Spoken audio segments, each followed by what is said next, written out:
Mateus, no capítulo 9, no versículo 35 ao 38, diz assim a palavra: E percorria Jesus todas as cidades e aldeias, ensinando nas sinagogas e pregando o evangelho do reino, e curando todas as enfermidades e moléstias entre o povo. E vendo as multidões, teve grande compaixão delas, porque andavam cansadas e desgarradas, como ovelhas que não têm pastor. Então disse aos seus discípulos: A seara é realmente grande, mas poucos são os ceifeiros. Rogai, ore, pois, ao Senhor da seara, que envie ceifeiros para a sua seara. Aqui, Jesus está num momento em que ele está salvando muitas vidas, pregando o evangelho, ele está curando muitos enfermos, e aí vem falar aqui de um momento em que ele andou por todos os lugares, e ele em todos os lugares encontrar as pessoas que estavam doentes, que estavam precisando de remédio aí entre aspas, né?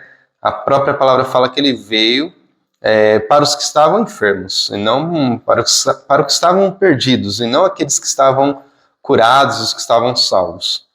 E o que acontece aqui? Se você olhar bem a palavra, ela vai dizer que ele entrava nas sinagogas deles quem? Das pessoas daquela época, daquele povo, daquela gente que tinha suas culturas, seus costumes.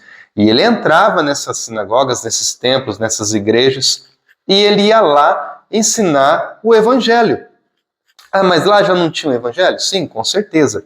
Com certeza tinha o evangelho, tinha igrejas, tinha as pregações, né, os ensinamentos de Moisés daquela época nas sinagogas. Era muito usado também as menções sobre Abraão, sobre Isaac, sobre Jacó. Mas Jesus chegou para trazer um novo evangelho, o evangelho do reino de Deus e não mais do reino dos homens. E aí, vocês conhecem a história, começou a ter muitas divergências, né, entre o reino que Jesus estava trazendo e a palavra do reino antigo, né, que era olho por olho, dente por dente, era a lei. E aí Jesus vem trazer a graça. Mas eu não vou entrar nesse mérito. O que eu quero entender junto com você são os momentos em que Jesus estava indo ao lugar onde eles estavam. Olha que forte isso. Eles já estavam dentro da igreja, dentro do templo, porém eles não tinham Jesus. E Jesus foi até o templo mostrar quem ele era, as novas boas, as novidades, né, as boas novas do reino dos céus. Então Jesus entrou dentro do templo para pregar o mesmo Deus que eles estavam pregando, para falar do mesmo Deus de amor, o mesmo Deus de graça, de misericórdia. Até então, um Deus punidor, um Deus justo, um Deus que não aceitava coisas erradas. O pecado era tratado de uma maneira que tinha que ter morte. Então, Jesus veio mostrar, olha, esse mesmo Deus, ele também é amor. Esse mesmo Deus, ele também é graça. E Jesus foi até eles. O que eu pergunto para você hoje, o que eu pergunto para nós cristãos, se na nossa igreja, Jesus tem que estar indo na nossa igreja para pregar o evangelho para nós.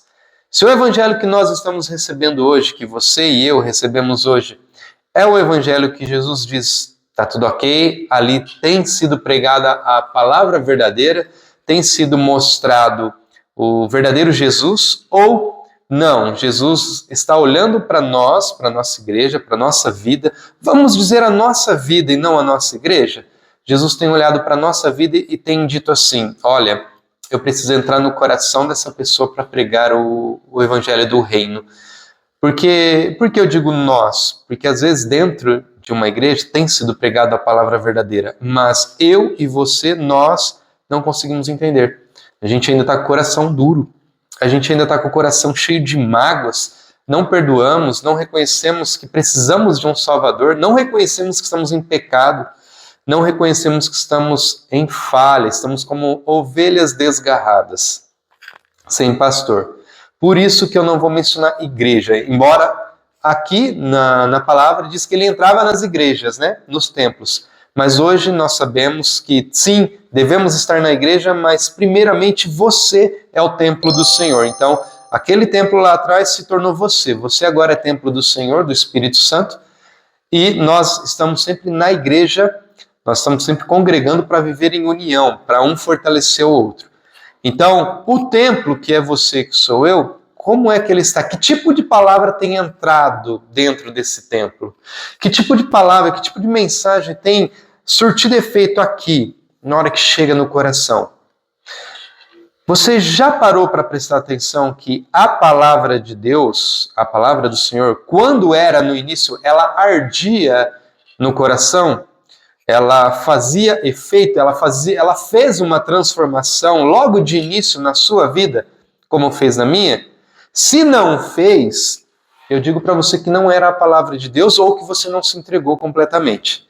Agora, se ela fez uma transformação, uma mudança, de repente fez um rebuliço na sua vida e você começou a entender algumas coisas, você começou a sentir emoções que não sentiam, você começou a sentir um fogo ardente dentro de você, você se sentiu forte, capacitado, você se sentiu vencedor. Então, isso é a palavra que, quando ela entra dentro da nossa vida, ela transforma, ela renova. Por que eu estou dizendo isso? Porque você, como eu, precisou de uma palavra. Nós precisamos de uma palavra. E a palavra, ela é renovada de dia após dia.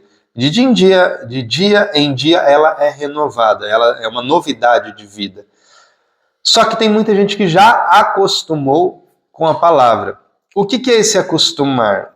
É quando você já está cansado de ouvir o mesmo pregador, a mesma mensagem, o mesmo Jesus. Você está cansado de ouvir o mesmo Deus, o mesmo Espírito Santo, e você criou na sua mente que aquilo você já está saturado, você já sabe aquilo e você não precisa ouvir novamente.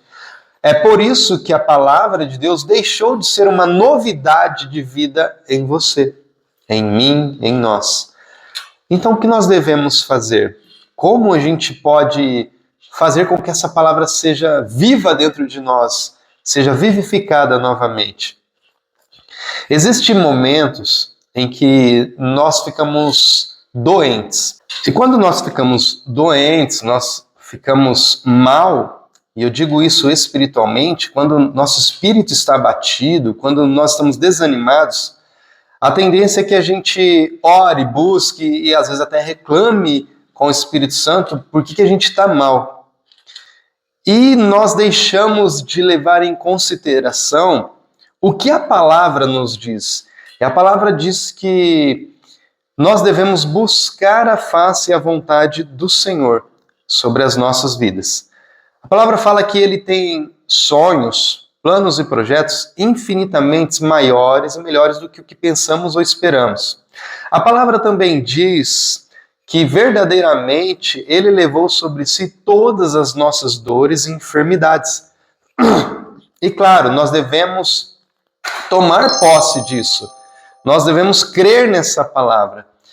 Porém, por nós estarmos quase todos os dias no templo, na igreja, ouvindo a mensagem e as redes sociais, soltando vários tipos de mensagem, como essa do podcast, por exemplo, nós acostumamos, novamente entre aspas, os nossos ouvidos a ouvir a palavra. Nós estamos ouvindo, mas nós não estamos guardando e nem vivendo a palavra. Quando você ouve a palavra e vive essa palavra, você se esforça para andar no caminho que a palavra está pedindo para você andar, caminhar, você vai treinando essa palavra, você vai treinando o seu cérebro, o seu corpo e principalmente a sua alma e o seu espírito a viver essa palavra. E viver essa palavra implica diretamente em você deixar entrar no seu coração e na sua mente algo novo. Algo que pode transformar a sua vida, algo que pode renovar as suas forças, te dar vitória, te dar motivos para você continuar, motivos para você acreditar que virão dias melhores. Só que as circunstâncias, o mundo que diariamente está diante de nós, muitas vezes cega o nosso entendimento, cega a nossa visão espiritual. E aí, por nós estarmos sempre vendo as contas chegando, os boletos vencendo, o carro quebrando, a casa precisando ser pintada, o desemprego acontecendo, o salário não dando. Quando nós vemos essa situação, talvez aí o feedback ruim, né, ou um puxão de orelha do patrão e você fica desanimado, os funcionários, seus colegas de trabalho olhando para você e rindo porque você levou um puxão de orelha por ter feito algo errado, as coisas não estão indo bem no emprego. Quando nós estamos vendo isso, enxergando isso diariamente, então fica difícil a gente enxergar as coisas espirituais. Fica difícil nós acreditarmos na palavra de Deus, que provavelmente nós estamos ouvindo 1 ou 2 vezes aí na semana, dependendo do lugar onde você frequenta a igreja, e você ouve 1 ou 2 vezes por semana e talvez aí 30 minutos de palavra, né? Porque tem louvor, tem talvez aí oportunidades, tem apresentação de alguém, de algumas coisas e acaba tendo somente 30 minutos de palavra. E esses 30 minutos, por você já estar acostumado a ouvir, você acaba não guardando essa palavra e não querendo viver, porque a sua preocupação com o dia de amanhã, das coisas que você tem que resolver, é maior. Por isso eu peço a você que você comece a ler a palavra e a entender que ela tem que falar com você, ela tem que fazer transformação de vida em você, para que o templo que somos nós, ele venha a ser restaurado, ele venha a ser cheio do Espírito Santo. Porque quando ele for cheio do Espírito Santo, então, diariamente, nós teremos novidade de vida dentro desse templo, que somos nós. Claro, diante de tudo isso, também eu não posso dizer que você tem que... Na verdade, eu tenho que te dizer. Eu tenho que dizer que você tem que estar orando, pedindo a Deus que envie pessoas ou que te capacite para que a gente possa sair por esse campo e colher, porque a seara é grande, poucos são os trabalhadores.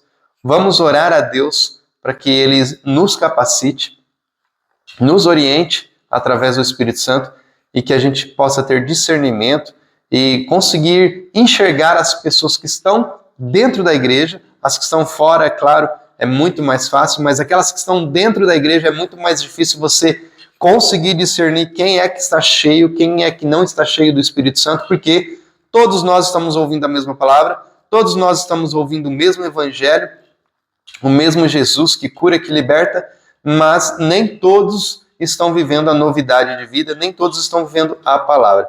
Então que a gente possa ter esse discernimento e nos ajudar dentro da igreja, nos ajudar dentro da nossa comunidade, nos fortalecer um ao outro. Deus abençoe vocês, até o próximo episódio. Tchau!